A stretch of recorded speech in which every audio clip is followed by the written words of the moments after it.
I'm very pleased to be interviewing Ken Wallenberg, who's President General Manager of Experian Simmons. Thank you for your time today. Thank you. Let's start with your background. How did you get to where you are today? I have been in this business for too many years in terms of the actual count, but I started out many, many years ago at a company that people knew as the American Research Bureau, ARB, which is now, of course, Arbitron. And I was there for almost 24 years, moving up through various positions until ultimately being in basically the number 2 position of Executive Vice President. I moved from Arbitron onto a company called MediaMark Research, Inc. And I was there for about 6 years as the Executive Vice President of Sales and Marketing. And went from MRI to Nielsen Media when Nielsen decided that they wanted to bring the people meter down to the local market level from the national level, and there were very few people who had some experience with people meters at the local market level. I was one of them, having worked with a deliverable called Scan America in my Arbitron days. Went over to Nielsen, stayed there for about 3 years, helped create that local market people meter program and get it going successfully. And then a couple of people that I had been very close friends with from my days at Arbitron, we'd always been looking for ways to work together again, and they had bought Simmons from WPP back in the late 90s and found a way for us to agree on a position that was of interest to me and would help them out. And I joined Simmons around the latter part of 2003. Took over this position about 4 years ago. So you've been working with Nielsen People Meters as part of your background. How do you feel the advancement of set-top box data will impact the measurement provided by the meters? I think set-top box data has its pluses and minuses. Obviously, it is a passive measure of sorts that provides an extraordinarily large sample size. It is, on the other hand, limited to provide, in and of itself, it only provides one metric, and that is whether the set's turned on or off and what channel the set is tuned to. It's basically a set-top tuning meter that's been around at Nielsen for many years in other forms. So the set-top box data in this day and age of the long tail of cable networks and choices for the consumer on television is kind of an interesting alternative to the limited sample sizes you have with the traditional measurements right now.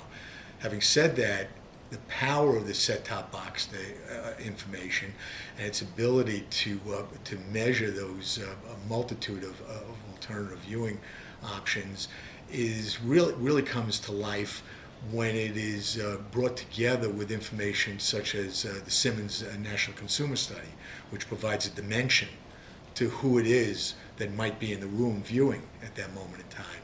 And there's any number of statistical approaches that can be taken to model our data with the set-top box data, and it's been used in a couple of instances already with other companies that have begun to make use of STBs. You've been in the research landscape for a number of years.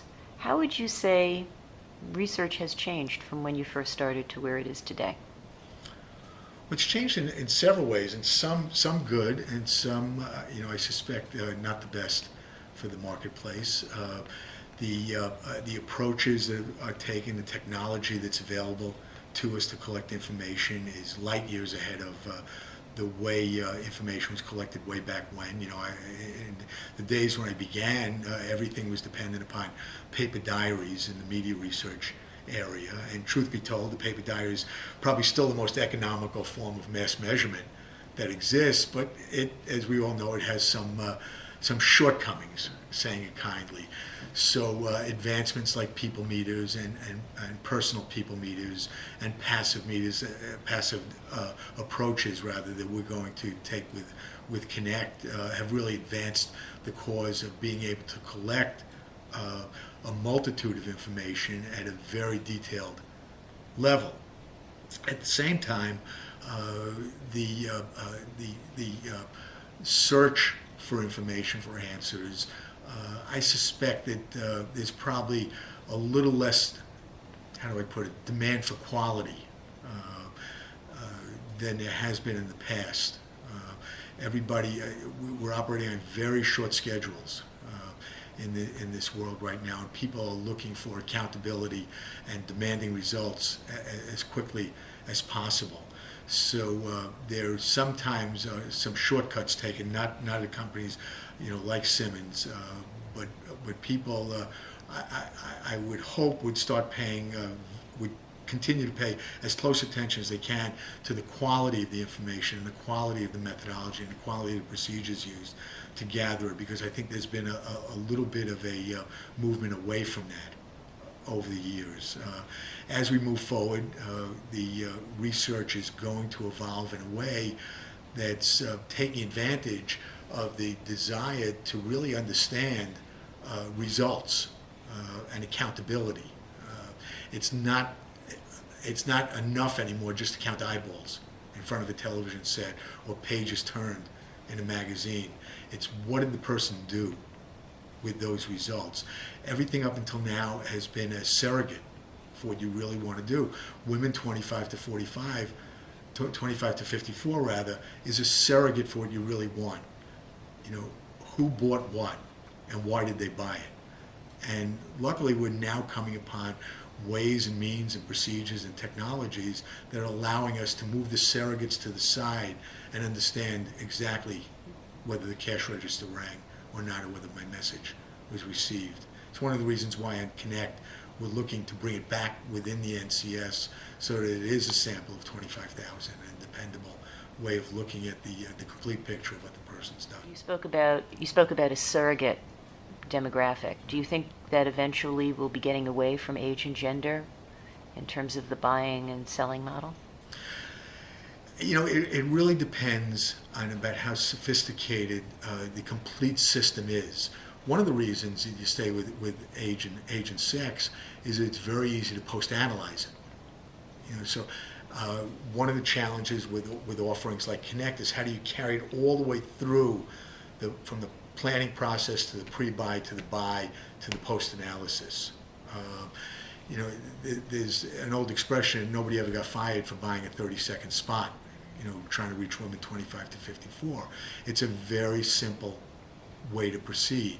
I think as new generations of planners and buyers and sellers come in, and there is a greater demand for accountability, the means will be found to bring this more robust measure and more direct measure, more focused measure into play, and we will slowly move away from age and sex, from demographic. Look, at the end of the day, behavior predicts behavior. Age and sex does not necessarily predict behavior completely.